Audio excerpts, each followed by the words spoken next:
Hoje o nosso tema é santidade. O Festival da Palavra tem, cada noite nós apresentamos um tema. Semana passada é domínio da mente. E hoje nós queremos falar sobre santidade vencendo o pecado. No livro de Hebreus, capítulo 11, verso 14, Deus diz que, eu acho que é esse versículo, deixa eu só verificar. Deus diz que sem santidade ninguém verá a Deus. E a santidade é fundamental para o nosso é outro versículo, perdi aqui, de qualquer forma. Sem santidade ninguém verá a Deus. E a santidade, na verdade, significa ausência de pecado na sua vida. Tem que haver essa ausência de pecado na vida do cristão, para ele ter essa intimidade com Deus. O pecado, ela é tipo a corrosão entre contatos elétricos, e os contatos, um tempo desse, um motor de uma bomba que eu tenho não estava funcionando, era sujeira nos contatos, aquela corrosão que fica, aquele branco que então impede que a energia passe. E assim também é o pecado em nossas vidas. Por isso, o Filho de Deus precisa ter uma vida limpa. Porque o Espírito que você recebeu, que eu recebi quando aceitamos Jesus como nosso Senhor e Salvador, é um Espírito que quer viver uma vida de ausência de pecado. Ele quer estar limpo. Como, por exemplo, eu contei a história o outro dia, mas eu vou repetir a história que vale a pena. Uma vez eu fui jantar na casa de um amigo, e nós, quando chegamos, nós ouvimos um gatinho, miando. Aí nós fomos ver o que tinha acontecido, e a tampa da fossa, lá da casa, a casa dele é um pouco fora da cidade, e tinha quebrado, um trator tinha passado, tinha quebrado um pedaço da tampa da fossa, e o gatinho ali, caminhando, escorregou e caiu na fossa, e estava agarrado assim na beira da fossa, todo melado, com aquela meleca de fossa. A fossa estava cheia, e o gatinho ali, aquele cheio daquilo que desce no vaso sanitário, você sabe o que é, rodando a sua cabeça, aquele fedor, e o gatinho ali tremendo. Nós tiramos o gatinho, resgatamos o gatinho lá do lamaçal, da fossa, e demos um banho nele. Mas a noite inteira, até terminarmos o jantar, quando saímos, o gatinho, ainda lá dentro da casa, que era o gatinho de estimação da família, estava se limpando, estava se lambendo ali, querendo tirar aquele sujo. Por quê? Porque o gato, por natureza, é um animal limpo. Ele não gosta de lama, ele não gosta de fedor, ele não gosta de se melar nas coisas sujas. Agora, já pensou se um porco estivesse passeando ali por perto daquela fossa? Ele não tinha escapulido não, ele tinha mergulhado, era de cabeça. Bicho, ele achava que tinha caído no paraíso porquenho, né?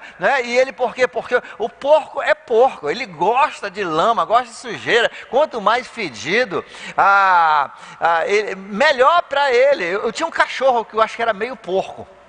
Ele latia, mas eu acho que lá no fundo ele era porco, porque todo dia ele procurava alguma meleca, alguma meladeira, ou um cocô, algum lugar, e ele se esfregava todinho, só vivia fedido.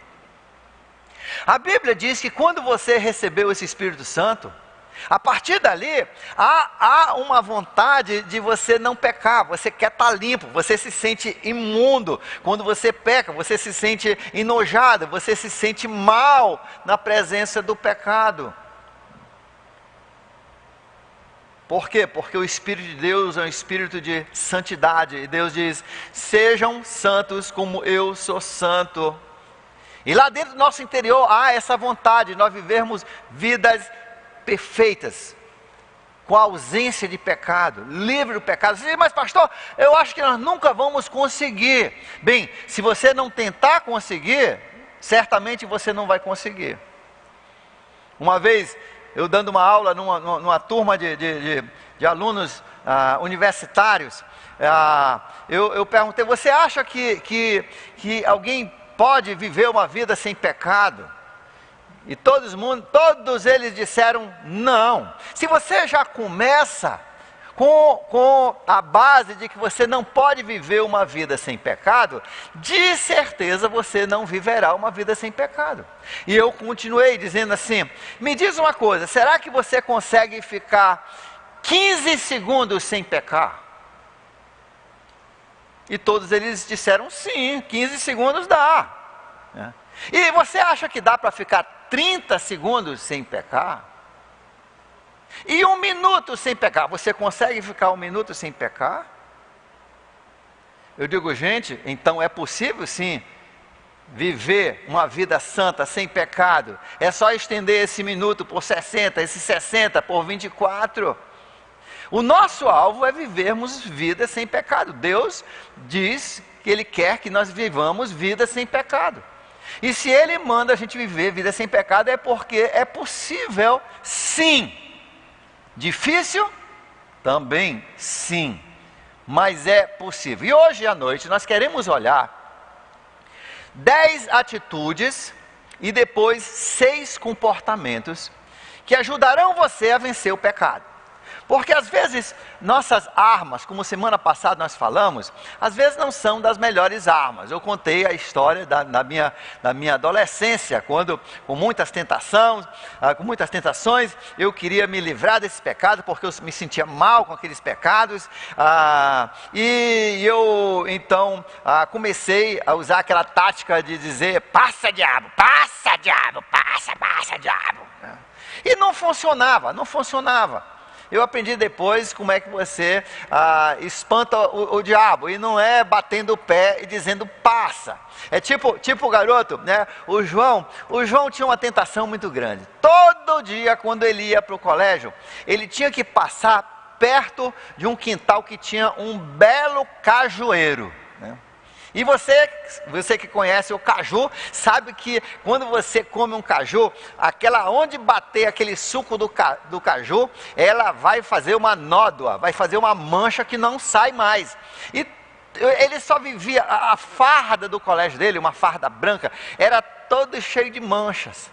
E a mãe dele cansava de tentar tirar aquelas manchas e não saíam. A farda dele sempre suja e feia. E a mãe lavava e finalmente a mãe disse, João, você tem que vencer essa tentação. Você não pode subir no cajueiro, você não pode comer caju quando você vai para o colégio. Deixa para outra hora, mas quando você estiver com farda, não suba no cajueiro. Mas diz, mãe, é um negócio que me chama. Ela disse, então, olha, quando você estiver perto daquele cajueiro e tiver aquela sensação, aquele puxar, que te chama para o cajueiro, você diz assim, para trás de mim, Satanás, para trás de mim, Satanás. Você entendeu, filho? Fala aí. Ele disse, para trás de mim, Satanás, para trás de mim, Satanás. Aí, ela deu para ele a nova farda dele, toda branquinha, toda limpa, toda bonita, toda passadinha, e ele foi todo bonitinho para o colégio final. E ela pensando, poxa, hoje ele vai voltar todo bonitinho, sem as manchas, sem as nódoas do caju. Que nada, ele voltou naquele dia pior do que todos os outros dias. A farda veio quase toda preta. E ela disse, meu filho, você não se lembrou? O que foi isso? Não, você não se lembrou o que eu falei, meu filho? Para mandar o diabo passar, né, para trás de mim, atrás de mim. Ele disse, eu falei, mamãe, mas ele me empurrou. É assim, às vezes nós usamos táticas que não funcionam. E hoje nós queremos falar de 10 atitudes e 6 comportamentos que vão ajudar você a viver uma vida santa, uma vida sem pecado. E no final, se eu tiver um tempinho, também eu vou falar mais um 7º. Primeiro, nas atitudes, nós precisamos, como Deus falou para Caim em Gênesis capítulo 4, verso 7, saiba que o diabo quer te dominar. Diga comigo aí, em casa. Saiba que o diabo quer te dominar. Saiba que o diabo quer te dominar. Ele quer te dominar. E Satanás sabe que o poder que ele tem em suas mãos é fazer você pecar. Foi assim que ele destruiu a humanidade. Foi assim que ele nos trouxe essa condição pecaminosa, que tem tantos males no mundo, como o coronavírus, inclusive. Tudo ele conseguiu porque ele conseguiu fazer a humanidade, o primeiro homem, a primeira mulher, pecarem. Saiba que o diabo quer te dominar. Satanás não quer que você viva uma vida de liberdade. Satanás quer te encarcerar. Ele quer te escravizar. Satanás quer que você peque porque essa é a sua arma para escravizar você. Número 2, segunda atitude. Você precisa saber que Deus revela as coisas. Deus vai revelar esses seus pecados. Você tem que ter muito cuidado. De manhã nós estamos estudando no nosso seminário a vida de Moisés. E uma das coisas que nós vamos falar no próximo domingo é que Deus diz para Moisés: Moisés, eu vou fazer umas coisas muito temíveis, aterrorizantes, porque eu quero que o povo me tema, que eles tenham medo de mim. Não é só reverência, como nós falamos recentemente, não é só reverência e respeito a Deus, mas Deus quer que você trema diante dele, entendendo a sua santidade. E isso, há uma ausência desse tremor na vida de muitos evangélicos hoje.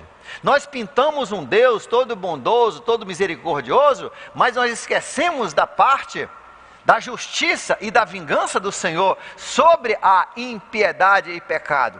E nós precisamos entender, nós precisamos temer a Deus. E ele diz para Moisés, Deus diz para Moisés, porque esse temor vai ajudar o povo a obedecer, vai ajudar. Gente, eu sei que tem pais me ouvindo agora, que você tem filhos que são quase anjos, eles nasceram quase anjos. Eu te parabenizo. Você é uma pessoa sortuda. Na minha família, nós já nascemos, todos nós, com assim, uma leve semelhança aos capetas. Nós já nascemos assim um pouco ruim, né? Um pouco mentiroso, um pouco violento, um pouco... e nós não éramos os piores. Mas nós nascemos com essa tendência ao pecado, de morder, bater, querer para nós, gritar. E, então, olha, eu te digo, na minha casa a disciplina era assim, eu não obedecia os meus pais, porque eu tinha um grande sentimento de amor e carinho. Eu obedecia porque eu tinha medo de apanhar. Não é verdade? Então, na verdade, hoje em dia, a psicologia às vezes tem confundido a cabeça, e os pedagogos têm confundido a cabeça de muitos pais, e muitas nações acham que violência, né? Tem passado leis que violência vai gerar violência. Isso não é verdade. Isso não é verdade, né? Não, a violência pode gerar violência, mas não disciplina. Disciplina, como a Bíblia ensina, né? Com aquela sandália, com aquela vara, com aquilo. Olha, é por isso que nós estamos com crianças sem caráter hoje. A nossa disciplina foi para o espaço. E nossas crianças agora são uma geração sem disciplina. Agora estão reconhecendo. Os sociólogos estão entendendo que nós temos uma geração mais fraca da história. Justamente por essa luta contra a disciplina. Mas Deus não entende dessas leis das nações. Deus entende da verdade. Deus diz que a vara vai tirar a tolice do coração da criança, né? A vara, ela ajuda você a viver uma vida no caminho. Então você tem que ter as duas coisas, não é só varada, né? Não é só, você tem que ter também a recompensa. Mas olha, a vara de vez em quando, eu te digo, eu acho que eu hoje era um assassino ou um bandido, pelo menos um grande corrupto, se minha mãe e meu pai não tivessem usado a vara. Isso salvou a minha vida do jeito que Salomão fala na Bíblia. Isso salvará a vida do seu filho. E como é que, por que eu estou falando sobre isso? A aula não é sobre disciplina de filhos, mas a aula é sobre Deus, e a Bíblia diz que Deus, Ele vai disciplinar, pode ter certeza. Se você é filho dele, inclusive se você não for disciplinado, é porque você não é filho, você é filho bastardo. Hebreus capítulo 12. Porque Deus vai disciplinar todos os seus filhos. Ele vai usar a vara dele, a mão dele, para disciplinar você. Deus, e uma das coisas que Ele faz, Ele revela. Ele vai revelar isso aí. Quantas e quantas pessoas achavam...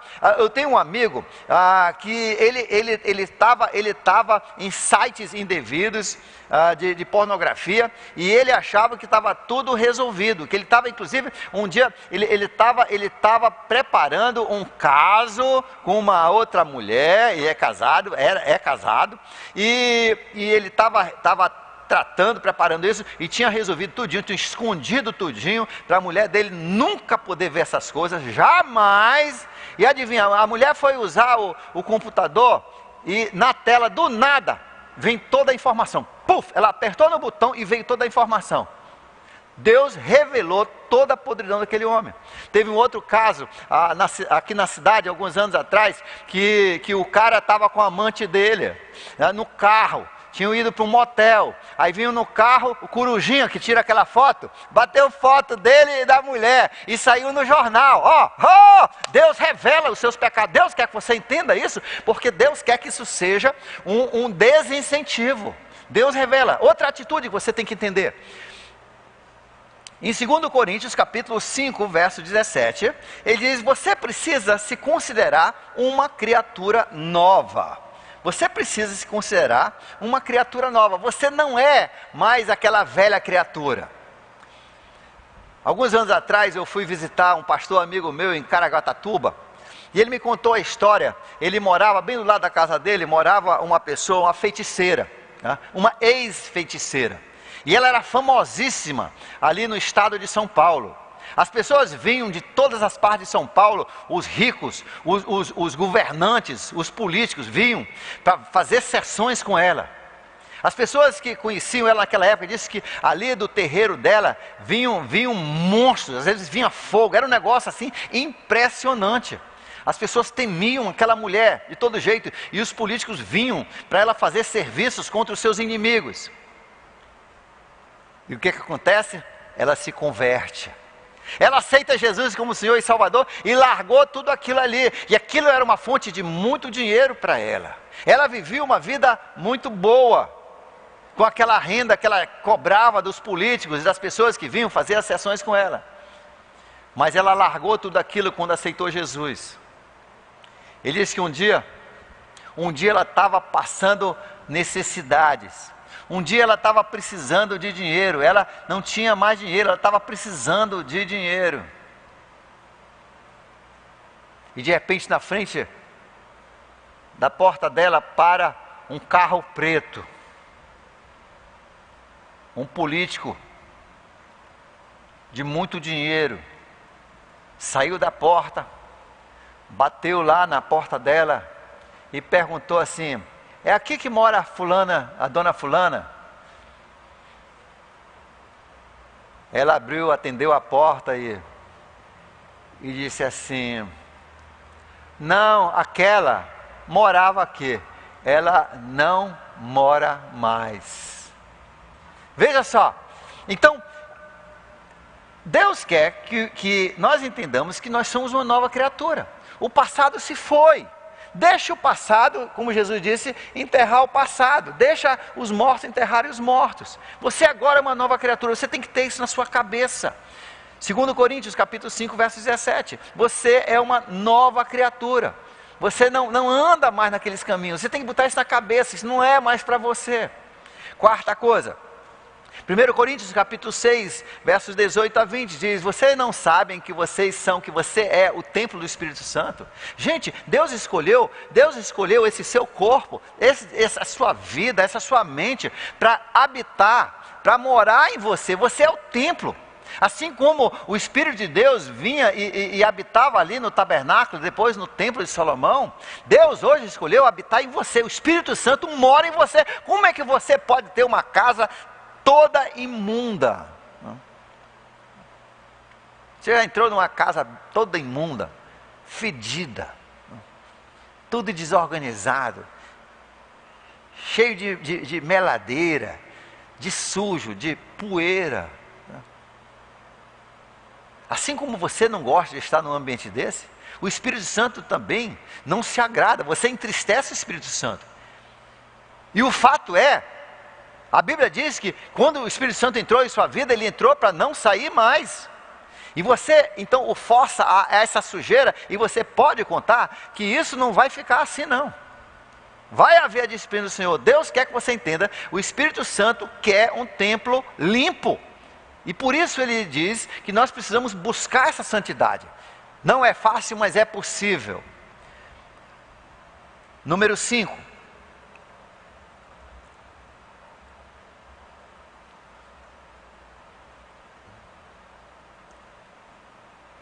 E aqui eu perdi a minha numeração. Eu boto o próximo, vamos ao próximo. Por isso que a minha esposa disse, não bota número que depois você se atrapalha com os números. Tá? Eles botam só próximo, daqui o próximo. Tá? Você estará se prejudicando. Né?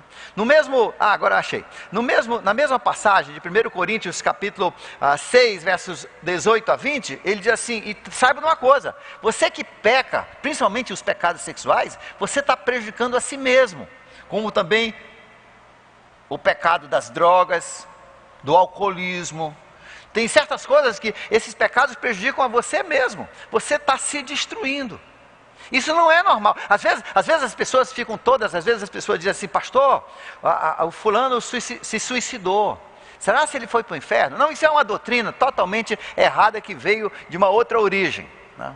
A Bíblia não ensina que quem se suicida vai para o inferno. Mas deixa eu falar o seguinte, porque se isso fosse verdade, teriam milhões e milhões de suicidas, porque tem gente se suicidando todo dia, comendo mais do que deve, engordando, bebendo mais do que deve, só estão se suicidando devagar, a corda está apertando devagarzinho assim no pescoço, a bala está entrando devagarzinho, mas estão se suicidando do mesmo jeito. A Bíblia diz que quando você peca, esse pecado ele prejudica, tem certos pecados que prejudicam você, a sua saúde, o seu psíquico.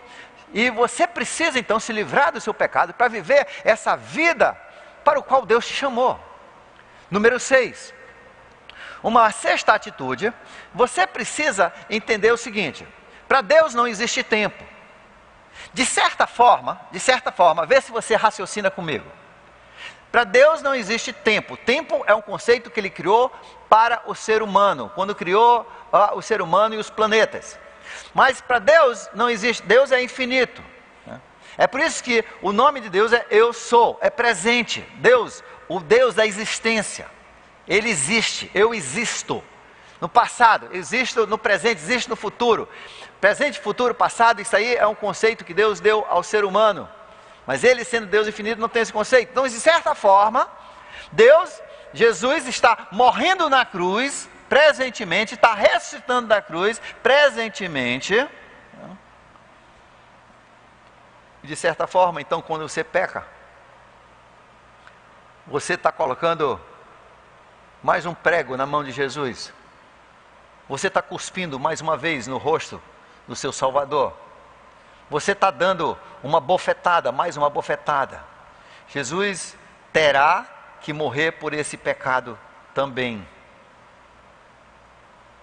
O apóstolo Paulo pergunta, já que nós estamos debaixo da graça, vamos agora aumentar o nosso pecado? De forma alguma. Só porque nós entendemos o perdão de Jesus, o sacrifício de Jesus no passado, não significa que agora nós podemos pecar. Aliás, o apóstolo Paulo fala justamente, o cristão ele vai ter essa vontade de não pecar, de não trazer mais nenhuma tristeza ao Senhor, de não aumentar mais nenhum pecado na cruz de Cristo, que Ele pagou e paga por nós. Número 7. A Bíblia diz que nós temos que ter a atitude de humildade. No livro de Tiago, capítulo 5, verso 16, como também em Provérbios 28 e 13, ele diz assim, confesse os seus pecados uns aos outros para serem curados. Tem certos pecados que você não vai vencer sozinho.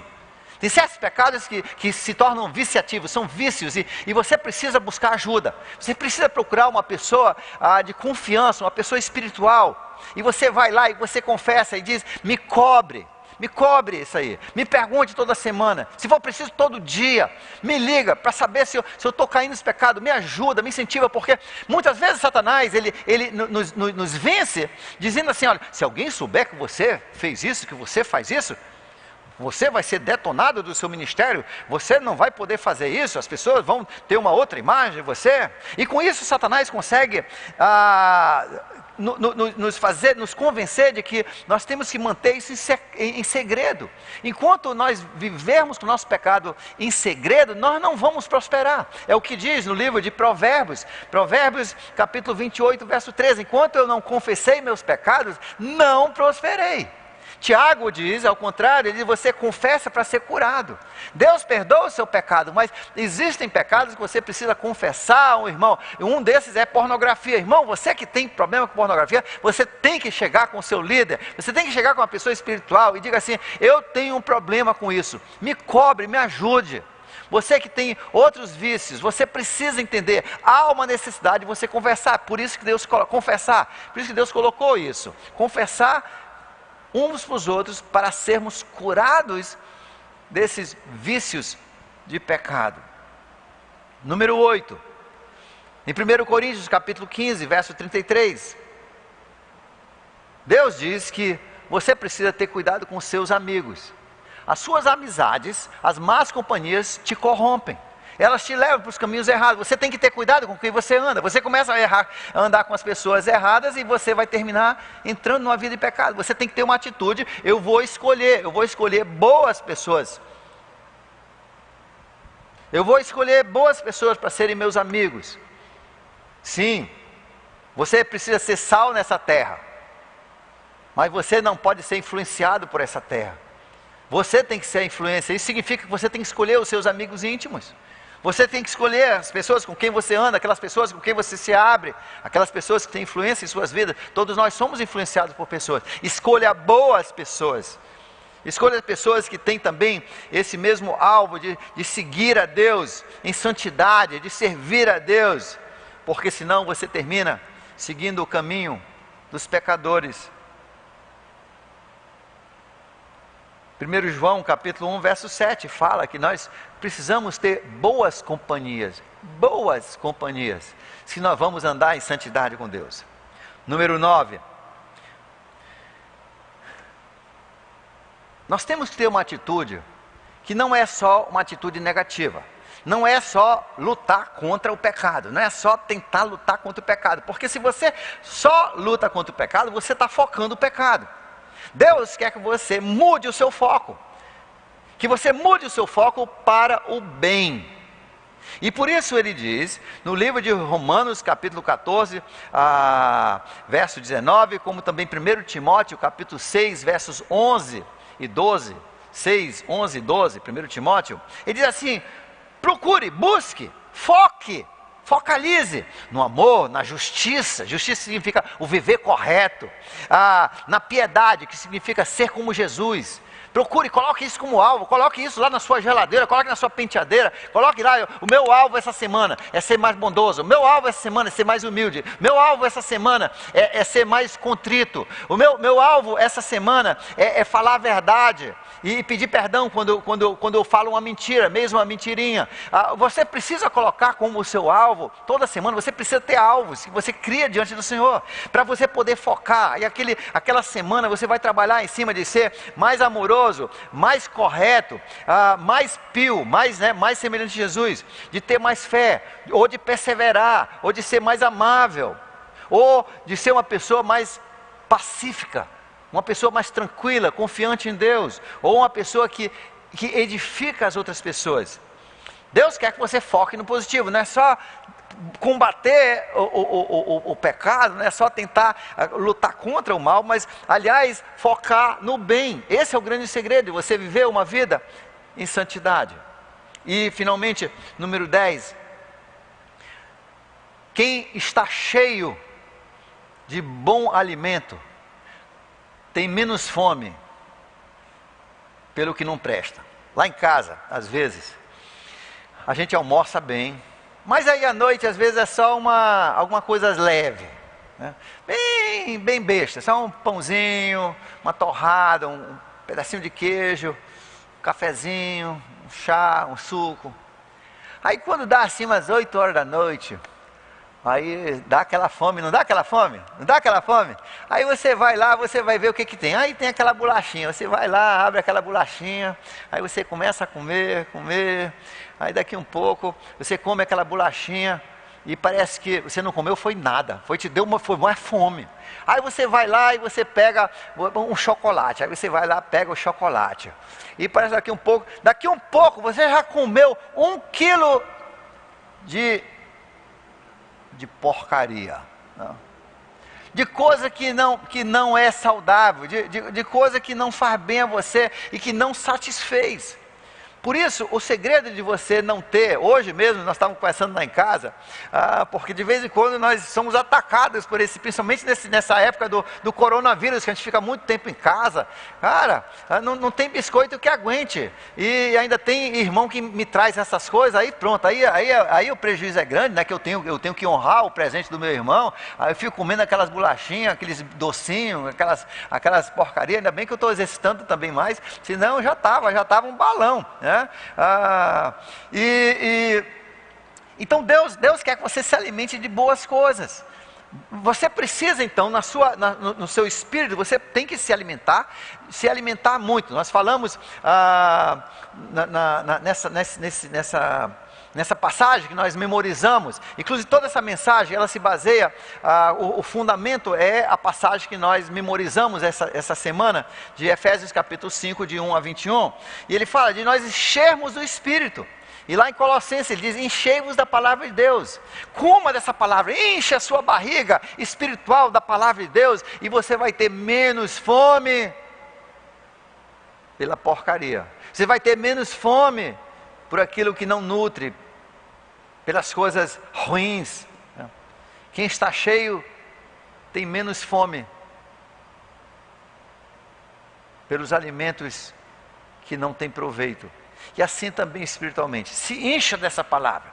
Por isso que esse festival da palavra é tão fantástico. Ontem eu estava conversando com 2 irmãos queridos, e a gente estava conversando que há algo quase que mágico durante o festival da palavra. Parece que a gente consegue pecar menos. Aí, quando a gente está cheio da palavra, todo tempo memorizando, a gente pensa menos besteira, a gente faz menos besteira, os nossos pensamentos são mais controlados. É uma bênção, e nós deveríamos fazer isso todo o tempo. Nós precisamos viver vidas santas, e um dos segredos é você encher a sua vida, a sua mente com a palavra de Deus. Parabéns a você que está memorizando, parabéns a você que está meditando, parabéns a você que está lendo, gente, e que isso continue o ano todo. É assim que nós santificamos nossa vida e conseguimos vencer o pecado. Então essas são as 10 atitudes. Agora, rapidamente, 6 comportamentos, e se tiver tempo, um 7º comportamento. Deixa eu olhar aqui meu relógio, vamos bem.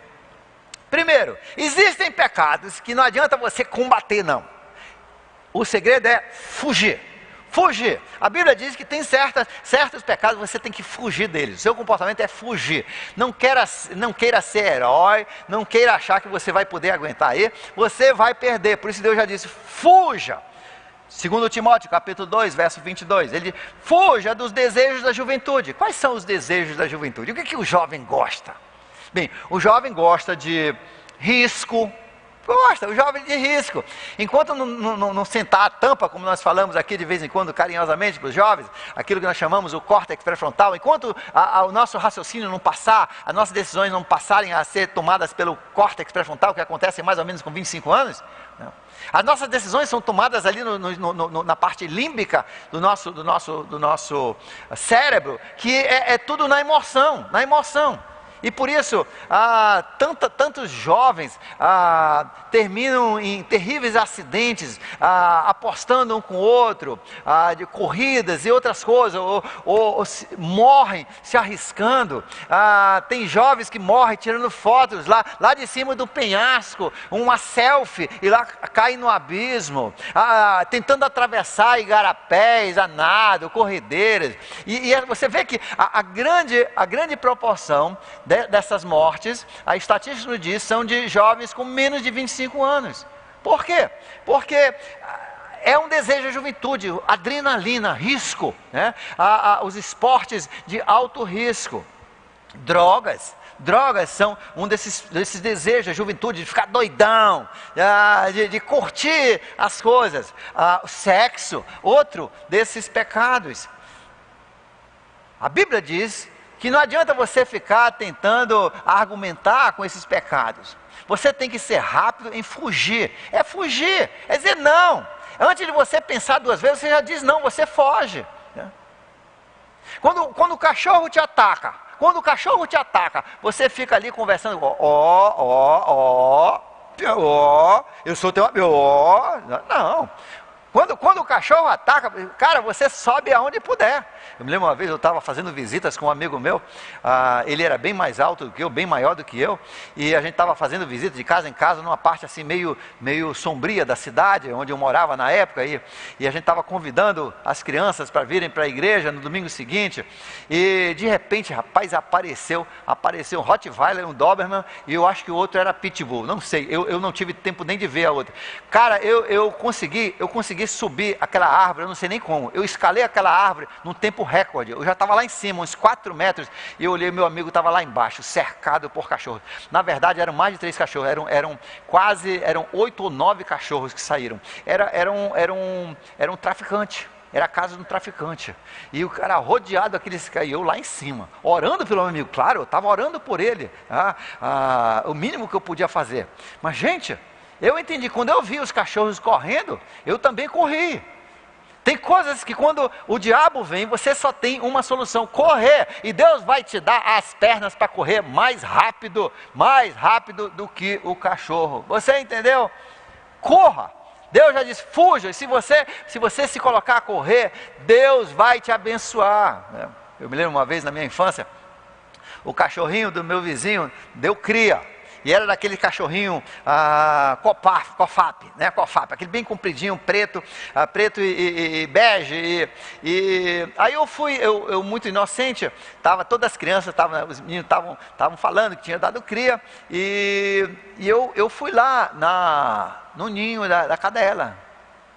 E eu sempre amei cachorros. E aí eu peguei um dos filhotinhos, a cadela tinha saído, acho que para fazer a necessidade, alguma coisa. Aí eu peguei uma das cadelinhas, estava aqui com ela na mão, de repente eu só vi aquele rosnado.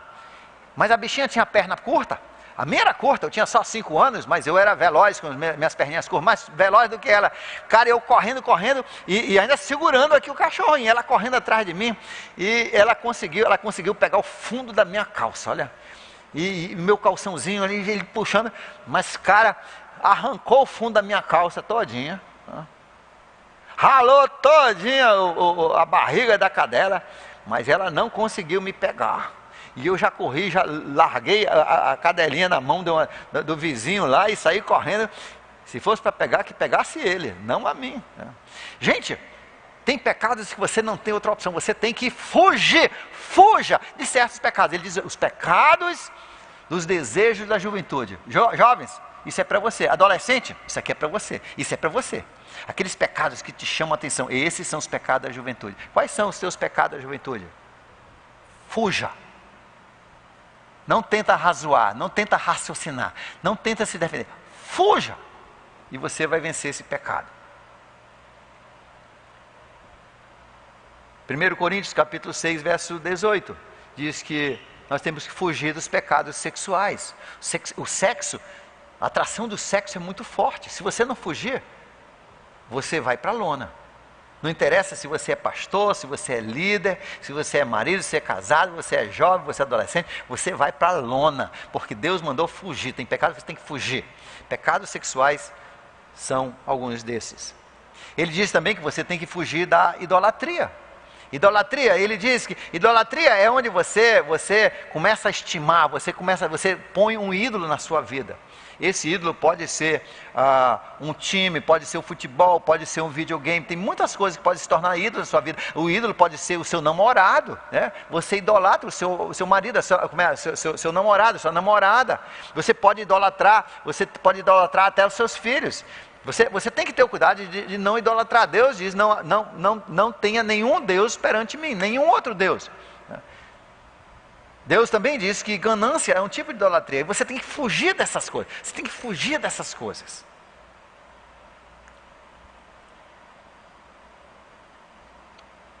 Primeiro Coríntios, capítulo 10, verso 13, diz que sempre quando nós somos tentados, Deus nos mostra um caminho de escape.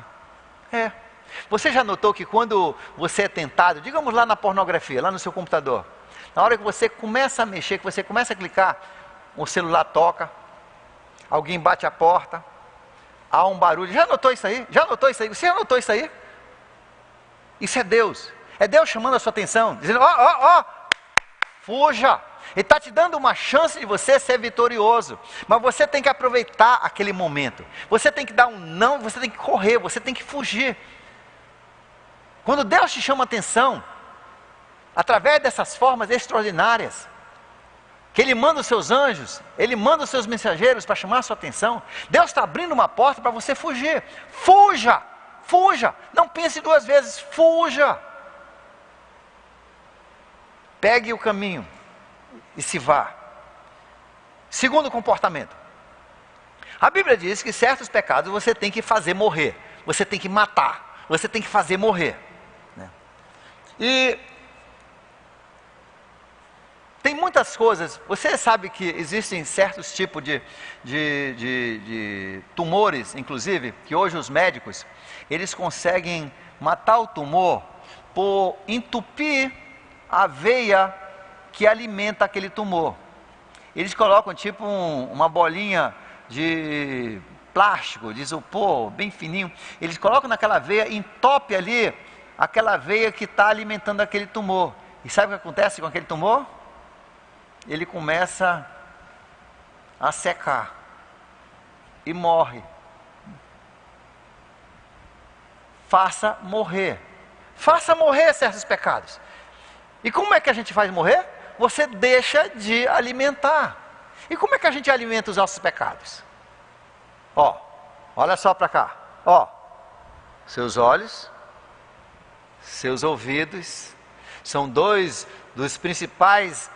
principais artérias, né, que alimentam esses pecados.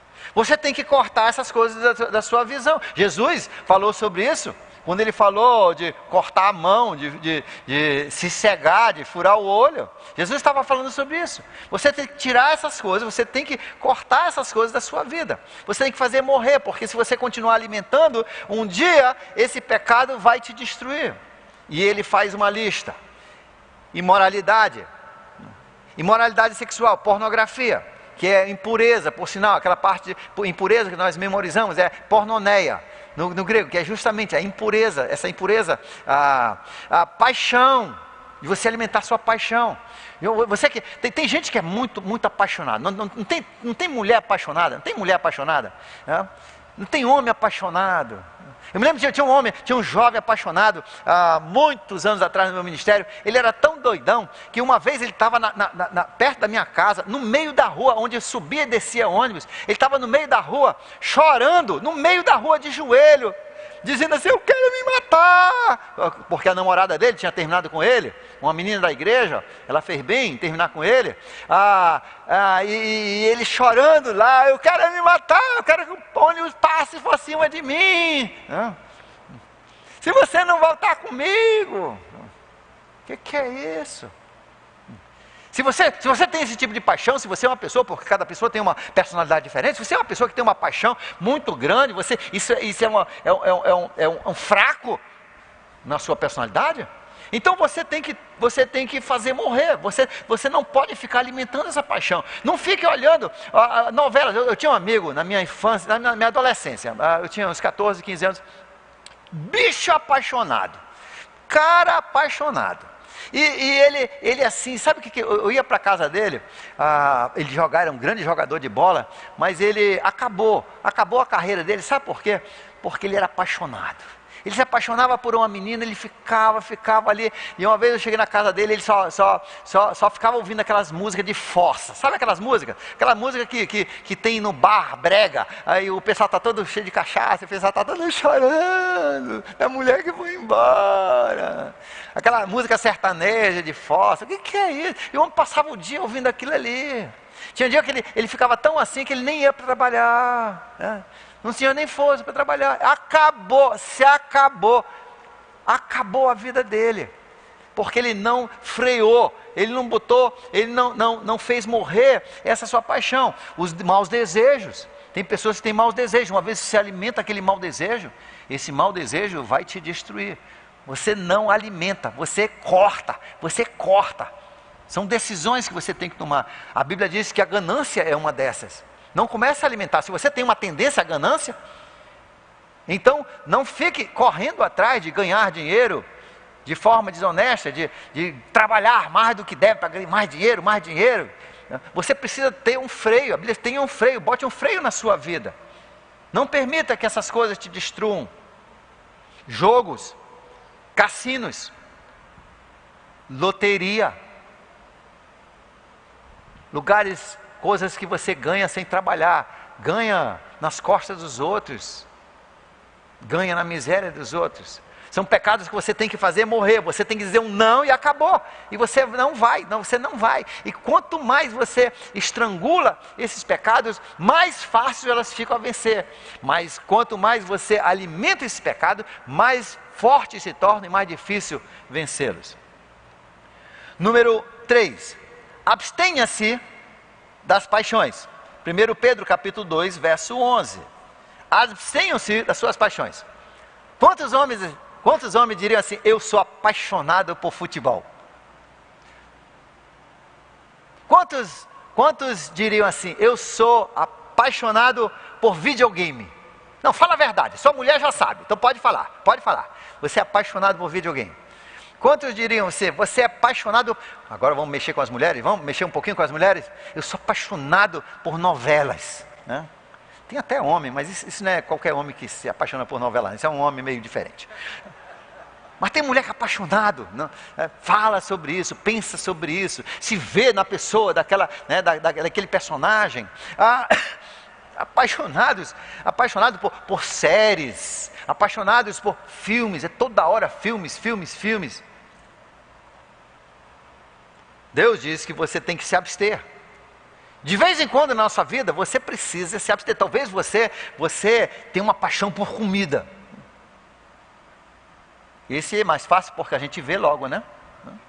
Mas se você é uma pessoa apaixonada por comida, de vez em quando você tem que dar um corte. Você simplesmente, olha, gente, alguns de vocês são apaixonados pelo celular. Você não larga, você é dia e noite com aquele celular. Tem mulheres que passam 2, 3 dias sem falar com a família porque estão no celular todo tempo no celular. Então, tem. Gente, isso aqui pode virar uma paixão. E como é que a gente elimina as nossas paixões? Você tem que abster. De vez em quando, eu creio que toda pessoa precisa dizer, sabe uma coisa? Eu vou passar esse dia de hoje, principalmente agora no coronavírus, é um bom tempo. Entendeu?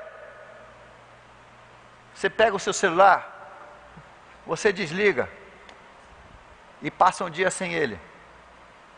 Foi sugerido na nossa meditação, não foi? Essa semana? Passe um dia sem o seu computador. Passe um dia sem o seu videogame. Só para provar para si e para Deus que você não é viciado. E no dia seguinte, não passe 24 horas para descontar. Entendeu?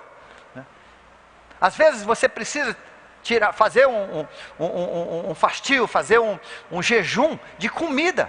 Se a comida está dominando a sua vida, então tira um dia. Porque isso ajuda a construir caráter nessa área. Ajuda a provar que você não é refém daquela paixão. Então Deus diz aqui, abstenha-se daquilo que vicia você, que está apaixonando você, que vicia, na verdade são vícios, você precisa se abster dessas coisas. Número 4, Deus diz que um outro comportamento que nos livra de muito pecado é colocar um freio na língua.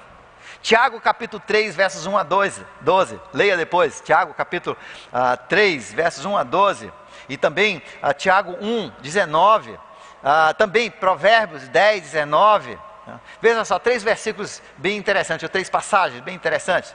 Bote um freio na língua.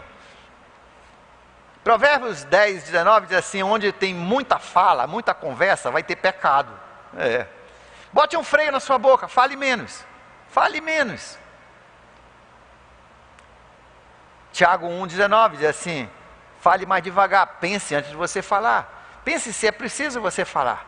Pense se é necessário você dizer. Não seja muito rápido com a sua língua. Bote um freio na sua língua.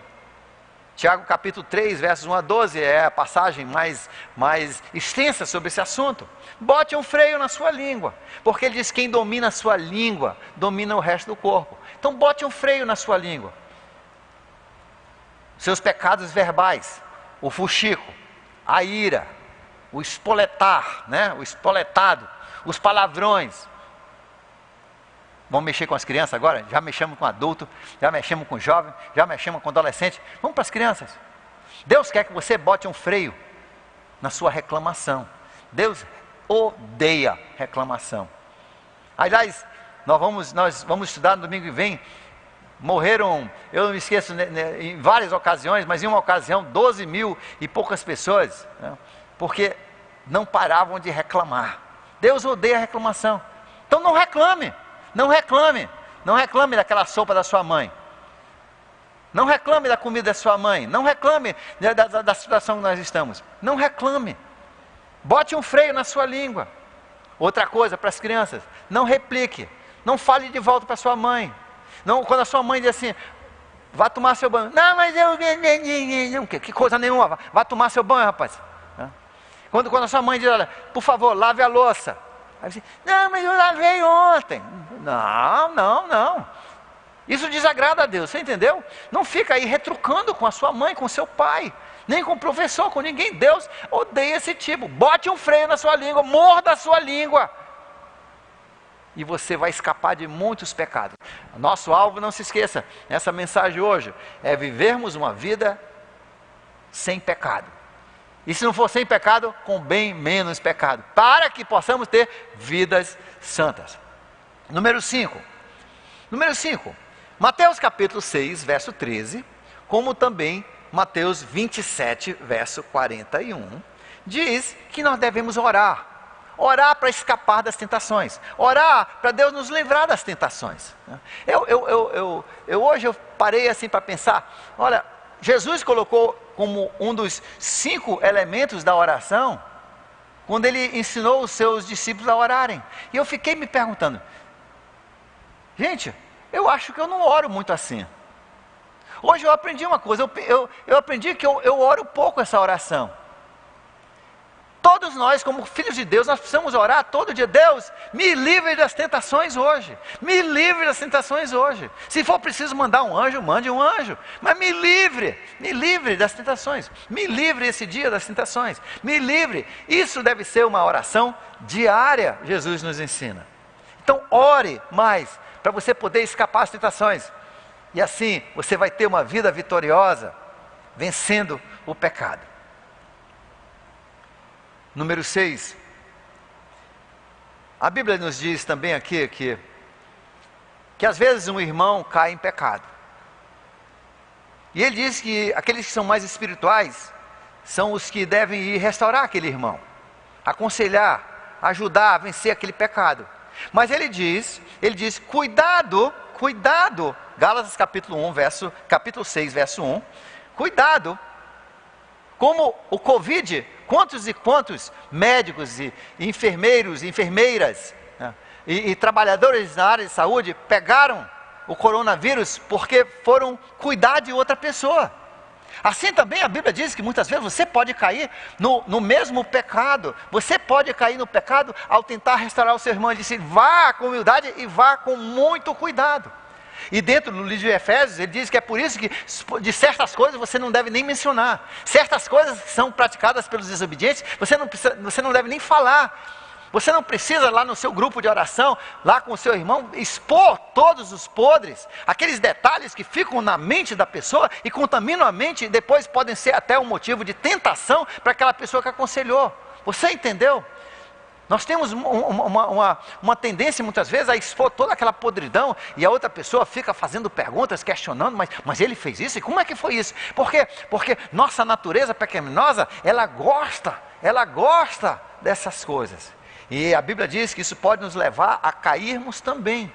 Então, ao ajudar um irmão no seu pecado, tenha cuidado de não se envolver de uma forma que você seja contaminado e você vá para o leito do pecado também.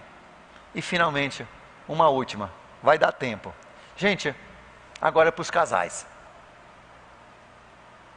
A Bíblia diz que o casamento foi dado por Deus como uma forma de nos ajudar a escapar do pecado sexual. Deixa eu repetir. Todas as mulheres estão me ouvindo? Estão me ouvindo? Estão me ouvindo? Eu não estou ouvindo você. Estão me ouvindo? Todos os homens. Estão me ouvindo?